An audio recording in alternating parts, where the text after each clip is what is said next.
আপনারা জানেন গত 5 দিন ধরে ধারাবাহিকভাবে আমার উপর মিসাইল নিক্ষেপ করা হচ্ছে। আপনারা জানেন আমার উপর যে মিসাইল মারা হচ্ছে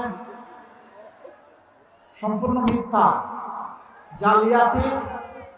আমার এসআইডি হ্যাক করে যারা এই দেশে জনগণের সরকার চায় না, যারা দলীয় পারিবারিক গোষ্ঠীতান্ত্রিক সরকার চায়, যারা এই দেশকে গোলাম বানিয়ে রাখতে চায়, তারা আমার উপরে মিসাইল নিক্ষেপ করেছে।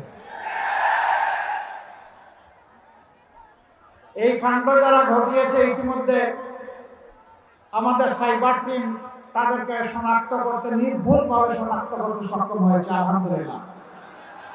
এবং মেইন কালপিট ইতিমধ্যে পুলিশের হাতে ধরা পড়েছে, তাও আপনারা দেখেছেন।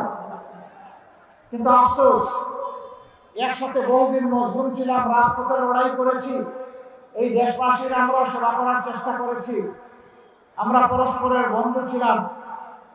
আজকে সেই দলের ভাইয়েরাও আমার উপরে ঝাঁপাইয়া পড়েছেন। যেহেতু একসাথে আমরা দীর্ঘদিন কাজ করেছি, সুখে দুঃখের অংশীদার হয়েছি, 5 তারিখের পর থেকে আমাদের রাস্তা হয়তো একটু পৃথক হয়ে গিয়েছে।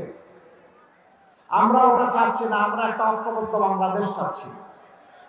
এই জন্যে আমার পুরানা বন্ধুরা বর্তমানে যারা এই মিসাইল নিক্ষেপে শরীক হয়েছেন, আজকে আপনাদেরকে সাক্ষী রেখে আমি বলছি, আমি তাদেরকে ক্ষমা করে দিলাম।